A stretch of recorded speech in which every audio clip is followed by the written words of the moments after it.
২০২৪ সালের ৫ আগস্ট ঢাকার অন্যতম জনবহুল ও ব্যস্ত এলাকা যাত্রাবাড়ীতে সংঘটিত পুলিশি হত্যাকাণ্ড বাংলাদেশের ইতিহাসে সবচেয়ে ভয়াবহ সহিংসতার একটি দৃষ্টান্ত হয়ে দাঁড়িয়েছে। বিবিসির অনুসন্ধানী ইউনিট বিবিসি-আই এর সাম্প্রতিক একটি প্রতিবেদনে প্রকাশিত তথ্য অনুযায়ী সেদিন পুলিশের নির্বিচার গুলিতে অন্তত ৫২ জন নিহত হন। এই ঘটনাকে কেন্দ্র করে দেশজুড়ে নেমে আসে শোক ও ক্ষোভের ছায়া।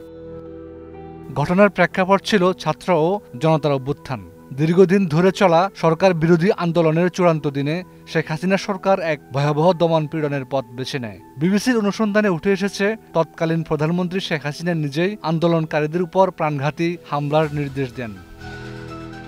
মার্চে অনলাইনে ফাঁস হওয়া একটি ফোন কলের অডিওতে হাসিনাকে স্পষ্টভাবে বলতে শোনা যায়, যেখানে পাবে সেখানে গুলি করবে। বিবিসি-আই এই অডিওর সত্যতা নিশ্চিত করেছে।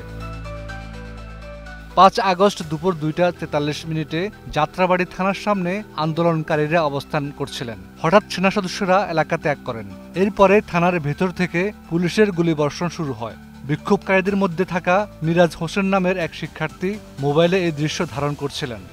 গুলিতে তার মৃত্যু হলেও মোবাইল থেকে উদ্ধার হওয়া ভিডিওটি ভয়াবহতার প্রত্যক্ষ সাক্ষ্য হয়ে দাঁড়িয়েছে। বিবিসি জানায়, ঘটনাস্থল থেকে সংগৃহীত মোবাইল ভিডিও এবং প্রত্যক্ষদর্শীদের সাক্ষ্য বিশ্লেষণ করে দেখা যায় প্রায় ৩৫ মিনিট ধরে থানা ও আশপাশের রাস্তায় গুলিবর্ষণ চলে। বিকেল ৩টা ১৭ পর্যন্ত গুলি চলতে থাকে।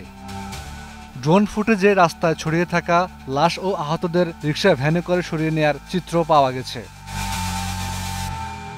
প্রথম দিকে নিহতের সংখ্যা ৩০ বলে দাবি করা হলেও পরে বিবিসির অনুসন্ধানে নিহতের সংখ্যা বেড়ে দাঁড়ায় অন্তত ৫২ জন। সামাজিক মাধ্যমে, হাসপাতালের নথিপত্র ও পরিবারগুলোর সঙ্গে কথা বলে এই সংখ্যা নিশ্চিত করা হয়। এছাড়া অসংখ্য আহত এখনও মৃত্যুর সঙ্গে লড়ছেন। এই ঘটনায় যাত্রাবাড়ী থানার ওসি আবুল হোসেন সহ পুলিশ সদস্যদের বিরুদ্ধে একাধিক মামলা হয়েছে। বাংলাদেশ পুলিশের একজন মুখপাত্র বিবিসিকে জানিয়েছেন, আমরা একটি নিরপেক্ষ তদন্ত করছি, দায়ীদের শাস্তির আওতায় আনা হবে। পুলিশের অতিরিক্ত বল প্রয়োগ এবং সেনাবাহিনীর রহস্যজনক ভূমিকা নিয়েও প্রশ্ন উঠেছে। একই দিন বিক্ষুব্ধ জনতা যাত্রাবাড়ী থানায় আগুন ধরিয়ে দেন, যাতে ৬ জন পুলিশ নিহত হন। বিবিসির অনুসন্ধানে একটি ভিডিও নিয়েও বিভ্রান্তি দূর করা হয়েছে, যা আগে ৫ আগস্টের বলা হলেও সেটি ছিল ৪ আগস্টের ঘটনা। এই থেকেই অনুমান করা যায় সরকারের পক্ষ থেকে ঘটনার তথ্য আড়াল করার চেষ্টা চলেছে। এই হত্যাকাণ্ড নিয়ে জাতিসংঘ সহ আন্তর্জাতিক মহলেও উদ্বেগ প্রকাশ করা হয়েছে। অনেকে এটিকে রাষ্ট্রীয় গণহত্যা বলেও আখ্যা দিয়েছেন।